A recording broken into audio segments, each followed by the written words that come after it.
Welcome, bienvenue. Welcome once again to another live stream. As the sharper-eyed amongst you will notice, I'm joined by the inimitable Vicky Poole of Tender Response. Today, we are talking about picking up the pieces. And what I mean by that is picking up the points that others miss. Please explain more. Well, in order to respond to a public sector tender, you get points on a variable scale. So you get nil point, you really don't meet any of the objectives. We'd never give you a contract, all the way through to 5, which is you've answered every one of our questions and every question that we could possibly have imagined.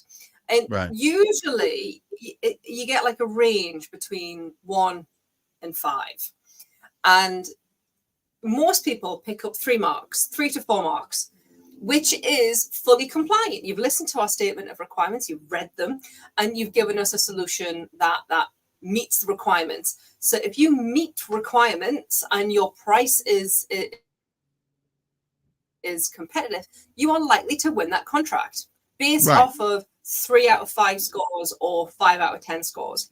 But every now and again, you'll have a supplier that gets 4 out of 5 or 8 out of 10. And if you're sitting there averaging midway, you're going to miss out on those points. So sometimes, not in every question, but in some questions, it is useful to know what to do to pick up those extra little nuggets of information so that you can get 4 out of 5, or maybe even a coveted 5 out of 5, so that you can build up your average score that little bit. It can be that small changes can make all the difference with these things. Oh, absolutely. Absolutely. Yeah. So give me an example. So in the project management question, you'll often be asked a question about how you onboard, how you're going to deliver the project. And then within that response, it won't specifically ask a question or ask for it like a bullet point to be included. But what happens at the end of the project? How do you know that project's been completed? Yeah, what is the definition of completion? Yeah, it's hard. Yeah. How do you adapt to scope creep?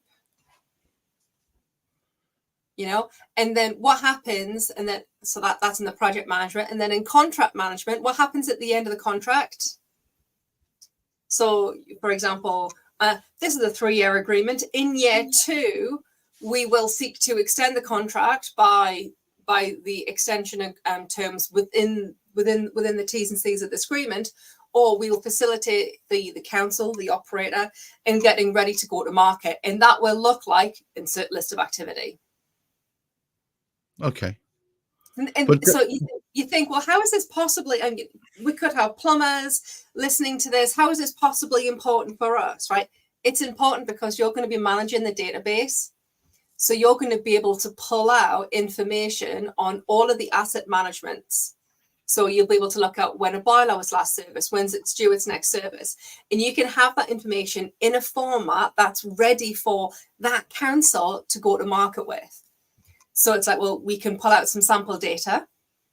And if you like the data refreshed, it'll take us 1 week. So you give the SLAs, you include that within the tender response. Is it answering the question? No, it's not relating to the question at all, but it's providing insight on how the council or the procurer will be engaging with you if you are the chosen vendor. You see, this is interesting, because I thought that they would want you to be very, very focused on only answering the question and not providing extraneous data. But what you're saying is go slightly outside of this. Well, so there is going outside, and then they're sitting on the peripheries. Now, go on. So my husband is forcing me to watch cricket. So you have the. I feel sorry. May God have mercy on his soul. Go on. Exactly. I'm waiting until Line of Duty comes back on TV, and then I'm going to make him watch that. So you have like the circle that's in cricket, and you can have fielders at any point, or those, I think those are the people that catch the ball at any point within the circle, right? And you can move around. And sometimes, I know, look at this, you get, when the ball touches the ring at the outside, that's 4 points. Isn't that a field goal? I have no idea what the terms are. Martin's the other side of the wall. He's probably going to correct me in a moment.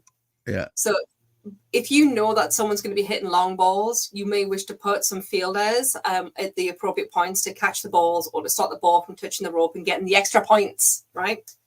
When you're responding to certain questions, and if you've got a little bit of word count left over, sometimes even if you haven't, I kind of try and work some of these in. It's important to demonstrate that you understand the question. So the question is about delivering the project. How do you know the project's complete? You talk about how you open the project. How do you close it? Within the question, they say, you know, during the kickoff meeting, we'd like to understand the activities that's going to be performed. They're telling you that that's what they want to know, but they don't tell you how you're going to classify it as a project closure. Yeah, you need to know what's the definition for success. Well, exactly. Yeah. So you say you outset the KPIs at the kickoff meeting, but you don't specify, and they don't ask you to either in the question. They don't say, you know, document your project closure report, because then it's meeting requirements. Right. This is somewhere where people can get extra points. Right. Right. And there are lots of these. So when you're talking about your products, if you have a software product and you're talking about APIs, well, when someone moves over from using APIs to low code, no code, or using robotics, how does that then impact the service delivery of your software? You might include a couple of lines in there to say, oh, well, our software is integratable with Zapier and like other automation softwares. Oh, great. You know, and then you're on to the next thing. Or you just include little nuggets along the line. It doesn't have to be chapter and verse. It can just be qualification statements. I'm probably upsetting a lot of other people here. Yeah, I think so. Almost definitely. I spend a lot of my time telling people to ATFQ, and now I'm telling people to ignore my ATFQs and include some other information. I know you're going to upset people, because some people are going to be pointing fingers at the screen saying bloody hypocrite. I am a woman. It is my desire to be one. Oh, for God's sake, you can't play the W card. Look, that's not fair. What, the wish card? I can play the wish card if I want. Yeah, it's the woman card. It's not hypocritical. It's about playing the game. So if you're given 300 words to respond to a question, you've got 300 words. You have no additional space to provide that woolly fluffy bit. It's pure facts. And you know, when you get into those arenas, it's literally bullet points. I once had a tender where I had 290 questions and 100 characters to respond to. All in total? 100 characters for each of the 290 questions. That's ridiculous. It's ridiculous. Absolutely. You know what? I did it. Did I win the tender? No, I didn't. But that's a different story. Very sad about that one. Yeah, I can tell. All right.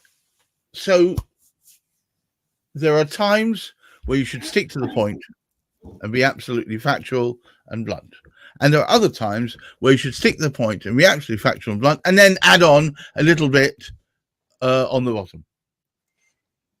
Always, at all times, answer the question. Right. If you have word count left over, and if there is space to do so, you add in the peripheries. You add in, for example, if the best things to add in, because one of the questions I normally get at this point is, well, how do I know what information I should add in?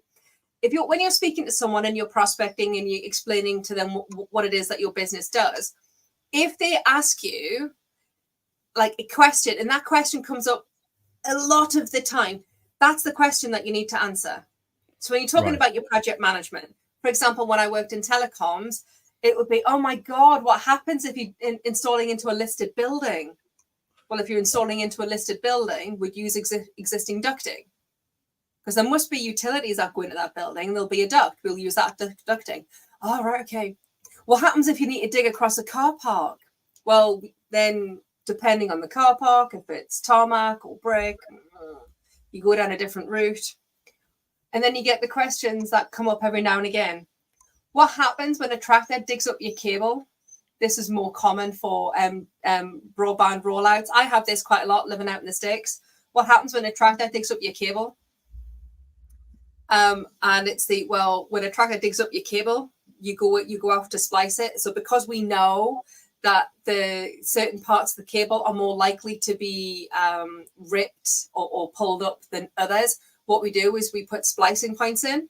So we don't need to retrench 5 meters or 5 kilometers with the cable. We just need to do this 1 kilometer stretch because we know that's where the problem's going to be, which means it's quicker, it's cheaper for us to do, and we're more like it's quicker on the permits getting through from the councils to go in and do the works. So you know this. So you put that into the response. Obviously, those examples some of those examples were more project related, and then the last one was about maintenance. You Right. know that these questions, a lot of people forget them. So you're If in doubt, consult your risk register. you're preempting, aren't you? Effectively. Yeah. Yeah. And do you score brownie points because of that? Well, I wouldn't necessarily say that brownie points. You can't really score brownie points. You score actual points. And depending on the evaluator, you can score additional points because you're being transparent. You're providing additional information.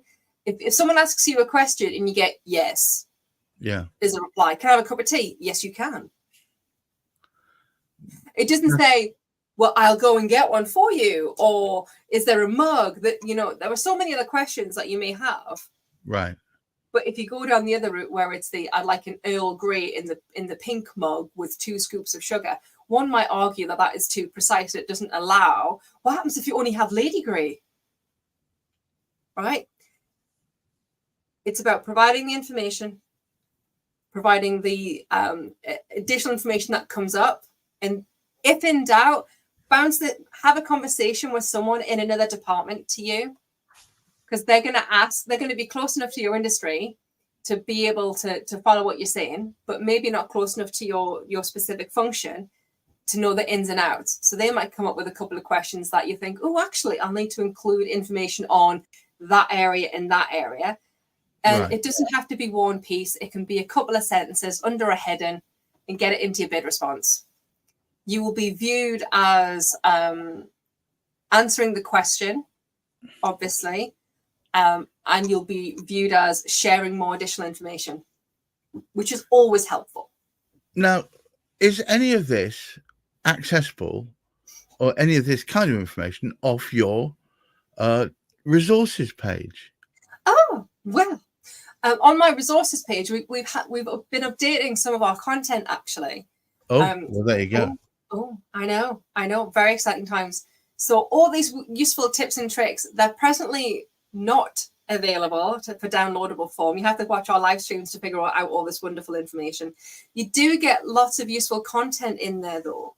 You get what's really popular at the moment, and we're hearing quite a lot of positive feedback, is from our grants document. So in our grants document, we've pulled together some very useful information on people going for grants. So this time of year is very, very busy for grants. Funding pots are available. All the councils are heading into budget and allocations come September, October.